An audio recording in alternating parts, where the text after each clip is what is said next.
त्या वेळेस मंदिरामध्ये जायचं, एवढी एवढी वेळ 1 तासभर देवाची पूजा करायची. आहे का कुणाचा नियम? कुणाचा नाही. कधीही उठेल, कधी एकदा 5ला आज उठला, उद्या 8 वाजता उठेल, कधी 10 वाजता उठेल, कधी 12 वाजता. बरोबर का नाही? तरुण मंडळ किती वाजता उठता? 10 वाजता. बघा, म्हणजे त्यांच्यासाठी टाळ्या होऊ द्या, कारण प्रामाणिकपणाने खरे बोलले. बरोबर का नाही? प्रामाणिकपणा पाहिजे माणसाच्या आयुष्यामध्ये. म्हणजे आत्ताची ही परिस्थिती आहे, रात्रभर जागतील, रात्रभर गप्पा मारत बसतील, रात्रभर टीव्ही पाहत बसतील, सकाळचा सूर्योदय कोणी पाहत? त्यांचा सूर्योदय म्हणजे सूर्य डोक्यावर. बरोबर का नाही? पूर्वीचे तरुण सकाळी लवकर उठे, पूर्वीचे तरुण सकाळी लवकर उठे, तलवारीच्या तलवारी तुटे परंतु पीछे ना हटे. परंतु आत्ताचे तरुण सकाळी उशिरा उठे, बाटल्याच्या बाटल्या फुटे परंतु पीछे नाही. काय वचन दिले आपण महिला मंडळ? काय वचन दिलंय पुरुष मंडळ?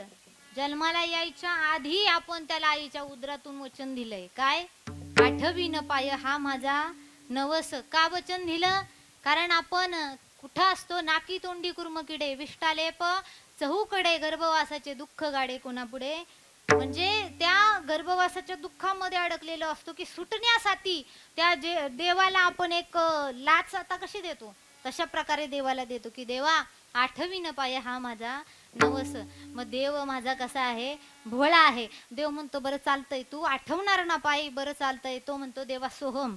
देव म्हणतो बरं चालतंय चालतंय. देव त्या दुःखातून बाहेर काढतो. आता बाहेर आल्यानंतर मला सांगा महिला मंडळ, जन्माला आलेल्या मुलांची मूठ बंद असते का उघडी असते? कशी? बंद. किती दिवस? आयुष्यभर. जन्माला आलं की ते वचन देऊन येतं, बाबा देवा सोहम. हा मायेचा वारा लागला की मूठ खोलतय, देवा कोहम. कसलं वचन देवा?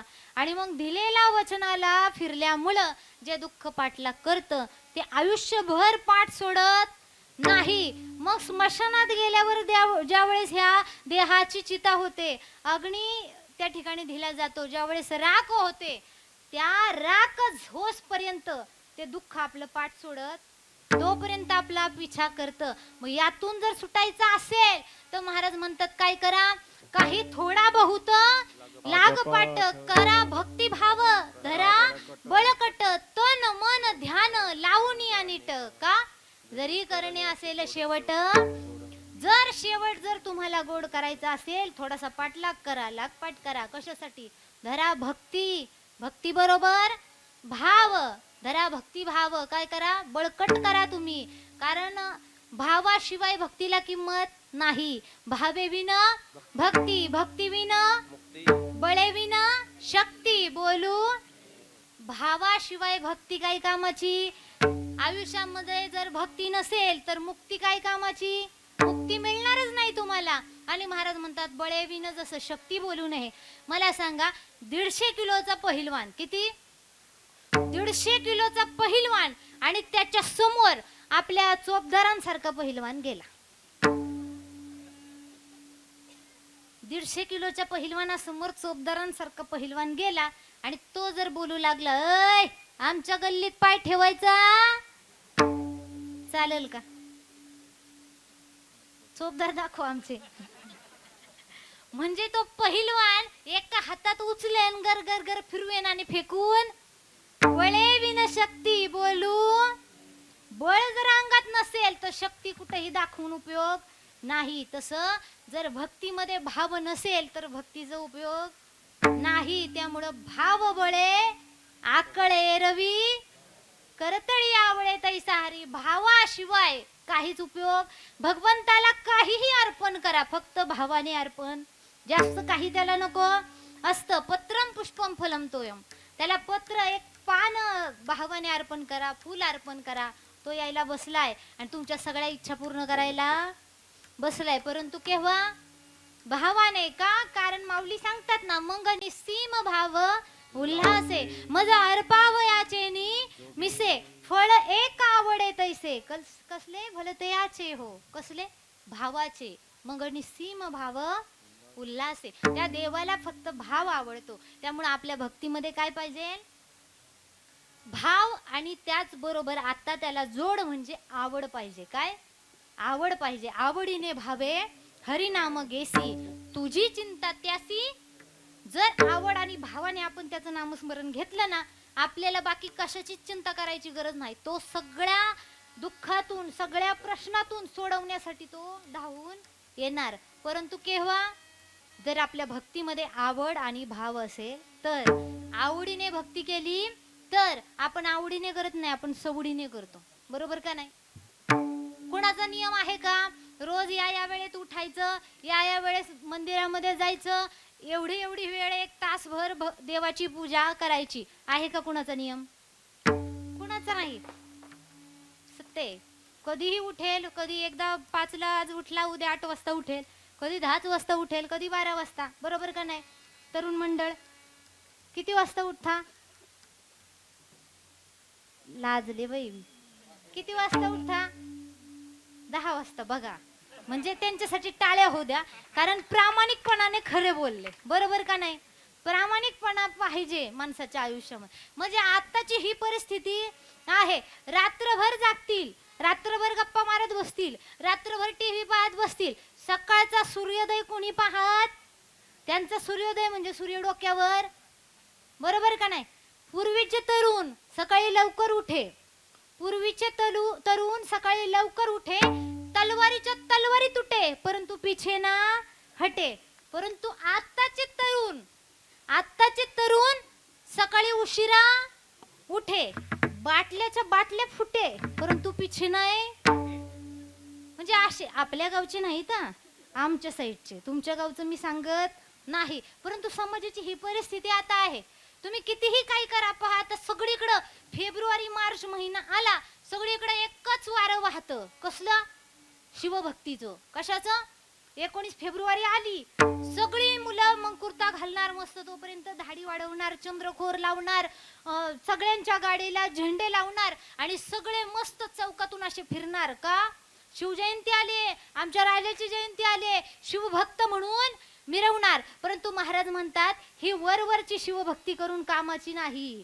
ज्या वेळेस शिवाजी महाराजांचा कोणता पण एक विचार तुम्ही आत्मसात करताल आणि त्या विचारानुसार आयुष्यात वागताल, त्याच वेळेस खरी शिवभक्ती जन्माला. मग रोज शिवजयंती साजरी केली तरी चालेल, रोज शिवजयंती आहे रोजचीच. परंतु केव्हा?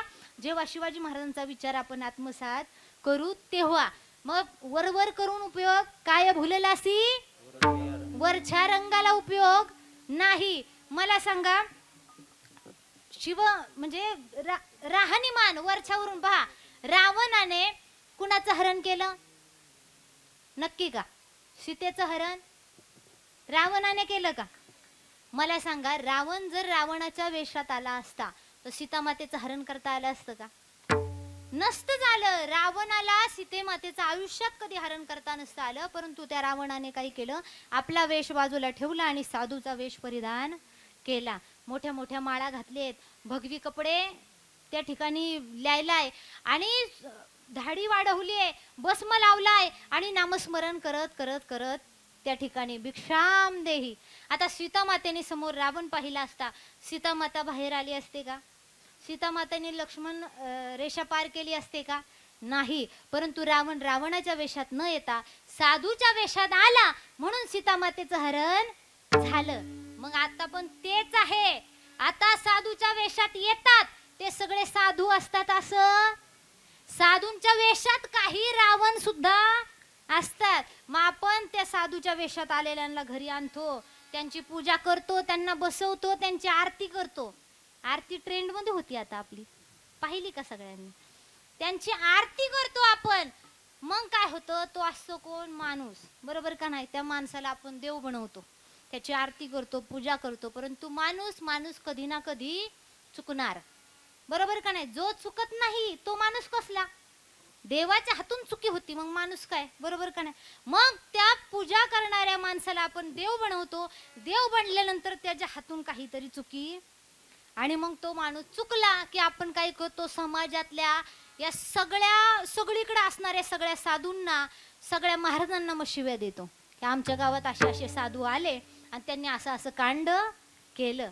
परंतु महाराज म्हणतात असे साधू नसतात, साधूंच्या वेशात आलेले ते ऑलरेडी रावण असतात. त्यामुळं कीर्तनकार पण मी तुम्हाला सांगते, कीर्तनकार पाहताना 2 तासाचं कीर्तन पाहून कीर्तनकार बोलवायचा नाही. 2 तासात तो कसा आहे यापेक्षा राहिलेल्या 22 तासात तो कसा आहे हे पहा आणि मग कीर्तन ठेवा. म्हणजे आता 2 तासाचं पण पाहत नाहीत लोक, आता 30 सेकंदाची रील्स पाहतात. 30 सेकंदाची रील्स एखादी पाहतात, त्याच्यावर नंबर असतो, हा हॅलो, हा मला तुमचं कीर्तन ठेवायचंय. मग ते रील्स पाहून कीर्तनकार बोलवतात. मग रील्स आता ते 30 सेकंदाची अशी शूट केलेली असते, ते आले मग त्या ठिकाणी कीर्तनच होईल असं, कीर्तनाच्या जागी कधी कधी नर्तन पण होऊन विठ्ठल. मग या देवाला दिलेल्या वचनाला आपण फिरल्यामुळं आपल्याला तिथून दुःख भोगायला लागलं. मग ते दुःख काय आपले पाठ सोडत नाही या ठिकाणी महाराज म्हणतात. परंतु आपण जर प्रत्येक कामामध्ये जर नामस्मरण घेतलं तर ते सुख आपल्याला मिळाल्याशिवाय राहणार. त्या सुखासाठी काय काय करतो आपण महिला मंडळ? रात्रीचा काय, रात्रीचा बोला की तुमचा आवाजच आहे ना मला. हा, काय करता रात्रीचा? रक्ताचं, हाडांची बाय म्हणजे किती गो हुशार आहे. करतो का नाही एवढं कष्ट, करतो का नाही सगळे? मग जर प्रामाणिकपणे कष्ट करत असू तर सुख मिळायला पाहिजे का नाही? परंतु आपण ज्यासाठी जन्म घेतला ते बाजूला ठेवतो, नाही तिथं शोधत राहतो. मग जर भगवंत सोडून, भगवंताचं नामस्मरण सोडून जर सुख शोधला तर तिथं सुख नाही. त्या सगळ्या गोष्टी कशा आहेत? एरती माईके, दुःखाची नाही आधी अंती अवसान. या सगळ्या माईक आहेत पदार्थ, दुःखाला जन्म देणारे आहेत, दुःखाला कारणीभूत आहेत. त्यामुळे दुसरीकडे सुख शोधायचं नाही, फक्त परमार्थातच सुख शोधायचं. हितच तुम्हाला मिळू शकतं का? कारण सर्व सुखाची आगर बाप रखुमा देवीवर, सर्व सुखाची आगर जणी म्हणे शारंगधर. एवढेच नाही, सुखरूप ऐसा दुजा कोणी सांगा, माझ्या पांडुरंग सारिका तो. माझा पांडुरंग सोडून सुखाचं रूप दुसरं कोणच नाही. त्यामुळे त्याच्या जवळ आलात तर तुम्हाला सुख मिळाल्याशिवाय राहणार नाही. विठ्ठल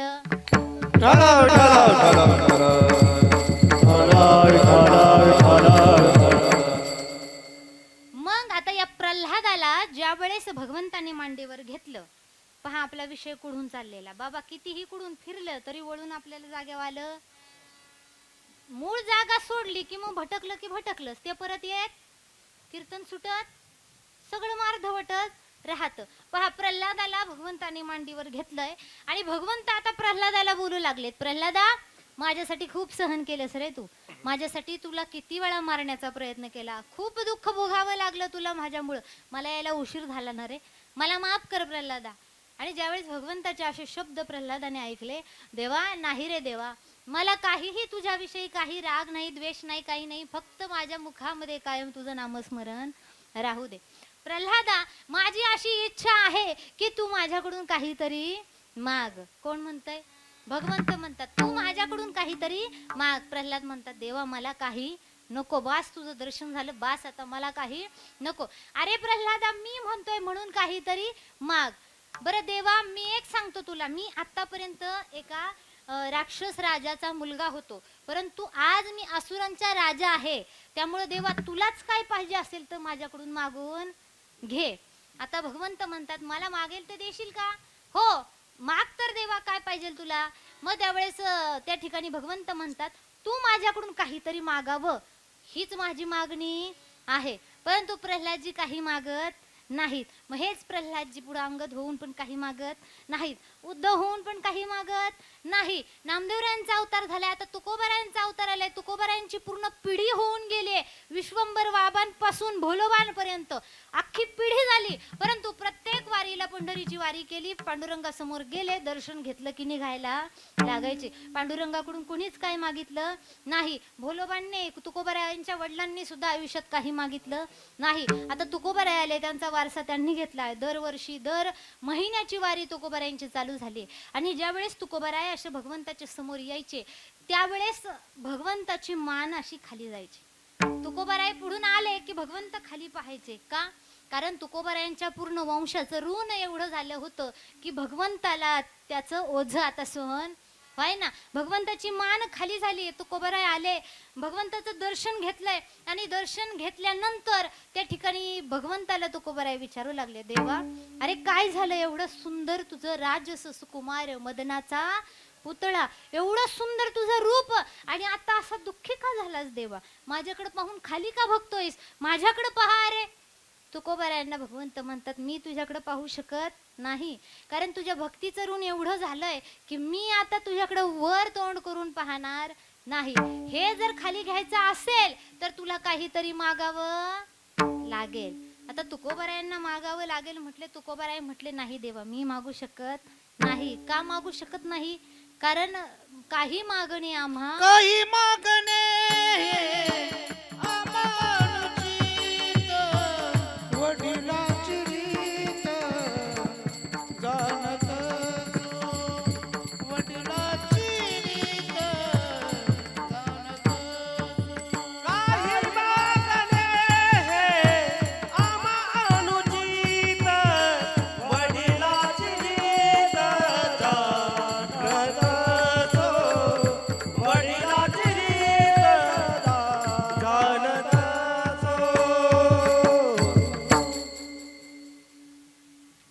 भगवंत पाहतात, अरे तुकोबा मला माहित आहे तुझ्या परंपरेनुसार तुझ्या घराण्यामध्ये कोणीच काही मागितलं नाही, कारण महाराज मागण्याचे 3 प्रकार सांगतात. कशासाठी मागितलं जातं? परंपरेनुसार मागितलं जातं, स्वभावानुसार मागितलं जातं, किंवा गरजेनुसार मागितलं जातं. परंतु तुकोबारायांची परंपरा मागण्याची आहे का?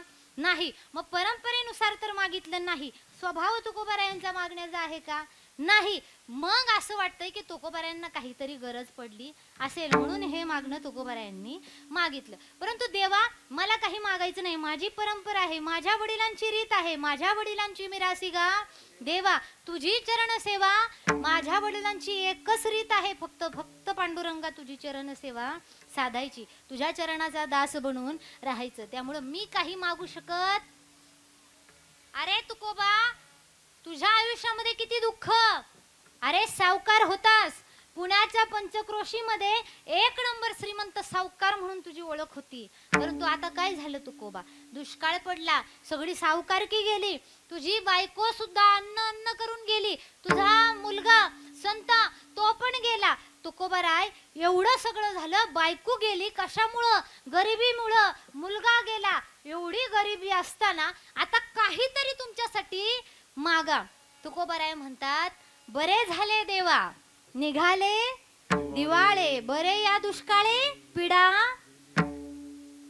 मला सांगा बाबा, तुमचं नाही, तुमच्या गावातलं सांगा. तुमच्या गावात एखाद्याची बायको गेली, एखाद्याची, काय म्हणतं ते? किती दिवस ते सुतक पाळतं? किती? आणि किती दिवस असं कार्यक्रमांना हजेरी लावत नाही? म्हणजे आताचं कलियुग असं आहे ना, बायको गेली की ह्याला वाटतं आयुष्य आता संपलं, आयुष्यात काहीच राहिलं असं वाटतं. परंतु माझे तुकोबाराय, बायको गेली, मुलगा गेली, बरे झाले देवा निघाले दिवाळे, बरे या दुष्काळी पिढा गेली. कोण गेली बरं मला सांगा? तुकोबारायांची ती बायको रुक्मिणी वाईट होती का? ती रुक्मिणी अशी होती की एक शब्द पण तुकोबारायांना कधी उलटा बोललेली, सगळं पतिव्रता स्त्री अशी होती. वर तोंड करून पण तुकोबारायांकडे कधी पाहिलं नाही, अशी सात्विक भावाची ती रुक्मिणी गेली. आणि तुकोबाराय म्हणतात, बरं झालं पिढा गेली, मुलगा गेला, बरं झालं देवा. आपण म्हणू का? म्हणजे एवढी विरक्त वृत्तीचे तुकोबाराय होते. आपला आहे का? तुकोबारायांच्या संसारात परमार्थ होता, आपल्या परमार्थात संसार आहे, महिला मंडळ आहे का नाही? मला सांगा, किती जण इथं बसलेत आणि त्यांचं मन जाग्यावर आहे का? कुणाचं मन जाग्यावर आहे का? नाही ना, कोणाचंच नाही. गेले की काय, या टेन्शन घेऊ नका, किमान माना तरी हलवा. मन जाग्यावर आहे का? काय हा म्हणताय? नाही, मला कळतंय की बसल्या बसल्या ते कुडं फिरून येतंय. काहींचं साताऱ्याला जाऊन आलं, काहींचं कोल्हापूरला जाऊन आलं, काही म्हटल्या कुठून आले गही, दुसरी म्हणली पुण्यावरून, मग तिचं मन पुण्याला जाऊन काहींचं मन हे आळंदीची मुलं आलेत आळंदीला जाऊन, काहींचं मन वेगळ्याच ठिकाणी जाऊन, सगळ्यांची परमार्थात जातील असं आहे का? मन कसं आहे? बहुत चंचल चपल एका जाता न लगे वेळ, एका जाता न लगे वेळ, एका जाता न लगे वेळ. बहुत चपल चपळ एका जाता न लगे वेळ, एका जाता न लगे वेळ, एका जाता न लगे कसं आहे मन? बहुत चंचल चपळ, आणि ते जायला आणि यायला वेळ लागत. काहींचं मन हिथं बसल्या बसल्या अमेरिकेला जाऊन आलं. कुठं? काही बसतात हिथं, परंतु लक्ष असं बरोबर बसलेल्याच्या समोर असतं, चप्पल ठेवलेली असते, आणि ते बसतात कीर्तनात आणि लक्ष चपलीकडं. बाई जर माझं लक्ष हटलं, म्हणतात ना नजर हटी दुर्घटना, मग माझं जर नजर हटली आणि एखादी दुसरी आली नवीन चप्पल आहे माझी घालून गेली, केवढ्याला पडत. मग तिचं एक लक्ष माझ्याकडं, दुसरं लक्ष, एक लक्ष इकडं, एका सेकंदात नजर फेर चालू असते. काही येऊन कीर्तनात बसतात परंतु लक्ष घरी. बाई गडबडीत आले बाई खरी, पण घराला कुलूप लावलंय, नीट लागलंय का नाही ओढायलाच टाळा तो विसरले. असतंय का नाही? लक्ष आहे का कीर्तनात आपलं? मग एवढीचा परमार्थ आपला, एवढीच 2 तासाचं कीर्तन, यात पण आपलं लक्ष नसतंय. परंतु या ठिकाणी तुकोबाराय असे होते की तुकोबारायांच्या संसारात सुद्धा परमार्थ होता. संसार करत असताना संसारात नसायचे, कायम स्वरूपी दिवस रात्र फक्त विठ्ठल विठ्ठल विठ्ठल विठ्ठल. आणि मग जे काही कधीही त्रुटी पडल त्याला पांडुरंग परमात्मा उभे राहायचे. पहा, एकदा तुकोबारायांचे असाच काळ चालू आहे, खायला सुद्धा अन्न घरामध्ये नाही. आणि तुकोबारायांना एक गावातल्या एका पाटलाने आपली ज्वारी राखायला सांगितली. काय केलं? ज्वारी राखायचं काम दिलं की बाबा तुकोबा, आमच्या घरातलं लग्न आहे, मला 15-20 दिवस काही टाइम नाही, ज्वारी आता धान्य हाताला आलंय, ज्वारी आता काढायची वेळ आली आहे 15-20 दिवसात, तुम्ही आमची ज्वारी राखताल का? तुकाराम महाराज म्हटले की बरं, माझी आवली सोदा म्हणते की बाबा संसारासाठी काहीतरी काम करा, 4 रुपये घेऊन या. चालतंय, मी काम करतो. आता तुकोबाराय राहिलेत, आता रोज त्या शेतामध्ये जायचं, शेताच्या कडेला एक शिळा होती, त्या शिळेवर बसायचं आणि दिवसभर त्या परमेश्वराचं नामस्मरण चालू. बरं बसलेत, आता याने जाता जाता काय सांगितलं शेतकऱ्याने? पाखरांवर लक्ष ठेवा. आता मला सांगा, पाखरांवर लक्ष ठेवा याचा अर्थ काय होतो? एखादी आई ज्यावेळेस माहेराला जाते त्यावेळेस वडिलांना सांगून जाते माझ्या मुलांवर लक्ष. मग ते वडील लक्ष ठेवतात ना, त्यांचं खाऊ पिऊ व्यवस्थित घालणार. मग तसे माझे तुकोबाराय, त्यांना सांगितलं पाखरांवर लक्ष. तुकोबाराय म्हटले ह्या पाखरांना काही कमी पडलं नाही पाहिजे. आणि मग ऊन असं थोडस कमी झालं की तुकोबाराय बोलवायला लागायचे, या या या या इकडं बसा, अरे निम्म्यांनी ह्या साईडला या, खा खा खा. ते होऊन बोलवायचे आणि सगळ्यांना ते दाणं खायला, ज्वारी खायला सांगायचे. बरं आता वेळ झाली, अंधार पडायची वेळ झाली की हे सांगायचे, बास तुमचं पोट भरलं, आता थोडंसं मुलांसाठी चोचेमध्ये घ्या आणि आता मुलांकडं परत जा, अंधार झाली तर रस्ता चुकताल. असं 15-20 दिवस निघून गेले. त्या शिळेवर बसायचं आणि तिथं ते अभंग म्हणत बसायचे. छुन्नक छुन्नक टाळ वाजवी पाटामधलं पाणी, छुन्नक छुन्नक टाळ वाजवी पाटामधलं पाणी, आणि रान पाखरा संग गाऊ तुझी विठ्ठला गाणी, रान पाखरा संग गाऊ तुझी विठ्ठला गाणी. त्या ठिकाणी बसायचं आणि विठ्ठल विठ्ठल जय हरी विठ्ठल विठ्ठल विठ्ठल जय हरी विठ्ठल, हेच चालू तुकोबारायांचं. आता 15-20 दिवस झाले, ज्वारी काढायची वेळ आली, शेतकरी लग्न उरकून आला, पाहतो तो काय, या तुकाराम महाराजांनी सगळ्या पक्षाला ज्वारी सगळी खाऊ घातली. आता ह्यानी गावामध्ये पंच बोलवले, बैठक बसवली, या तुकारामाला माझी ज्वारी राखायला सांगितली, याने काय केलं, अख्ख्या पक्षांना ज्वारी खाऊ घातली, आमची ज्वारी राखली नाही. बरं बाबा, तुझं कितीचं नुकसान होईल, किती ज्वारी झाली असती तुला? मला 2 खंड्या ज्वारी झाली असती. 2 खंड्या झाल्या असती का बरं चालतंय, आपण मोजू. जेवढी कमी भरल तेवढी तुकाराम महाराजांनी भरपाई करायची. स्टॅम्प पेपर त्या काळातला मागवला गेलाय. कागदावर तुकाराम महाराजांनी त्यांची सही केली आहे की जे काही कमी पडन ते मी माझ्यातर्फे भरपाई करून देणार. आता मला सांगा, ज्यांच्या घरामध्ये रात्री खायचंय काय याचा प्रश्न आहे, तो 2 खंड्या धान्य कुठून देणार बरं? आता सगळे गावकरी निघाले, शेतामध्ये गेले, शेतात प्रवेश केला. पुढं पाहतात तो काय, एका एका ज्वारीच्या त्या काठीला 5-5 कणस लागलेली. किती? 5-5, आणि ती पण अशी भरलेली कणस, एक एक कणीस अर्धा किलोच. ज्या ठिकाणी 2 खंड्या धान्य होणार होतं त्या शेतामध्ये 25 खंड्या धान्य झालं. किती?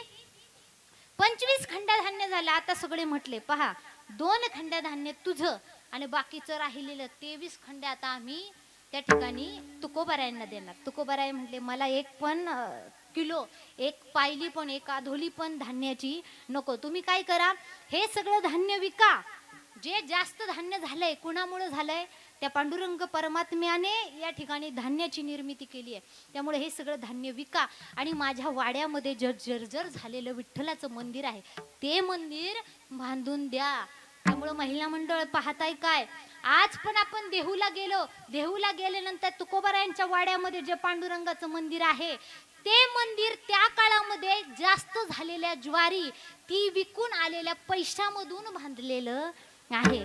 ते आज पण साक्षीला आहे की बाबा त्या काळात तो त्या ठिकाणी काय घडलाय, एक असा प्रसंग घडून गेलाय की खरंच देवाने धान्याची निर्मिती केली आणि त्यातून ते मंदिर आपण सगळ्यांनी देहूला गेल्यावर त्या मंदिराचं दर्शन घेतलं पाहिजे. मग असे तुकोबाराय, आता तुकोबाराय म्हणायला लागले, देवा मला काही नको. देव म्हणे माग. तुकोबाराय म्हटले नको. असं झाल्यानंतर देवाने मान खाली केली, रडका चेहरा केलाय. देवाच्या डोळ्यातून अलगत असं पाणी निघालं आणि तुकोबारायांच्या हातावर पडलं. तुकोबारायांना वाईट वाटलं. अरे माझा भगवान परमात्मा, त्याच्या फक्त चेहऱ्याचं लांबून असं दर्शन व्हावं, मुख दर्शन व्हावं म्हणून लाखो वारकरी लाईनला लागतात. बारीला लागून दिवस 3 दिवस 4 दिवस लाईनला लागून मुख दर्शन घेऊन जातात. तो पांडुरंग परमात्मा आज माझ्या समोर उभा आहे आणि माझ्यामुळे त्याच्या डोळ्यातून अश्रू पडावा. तुकोबारायांना सुद्धा वाईट वाटू लागतं. तुकोबारायांच्या सुद्धा डोळ्यामधून अश्रू वाहू लागतात.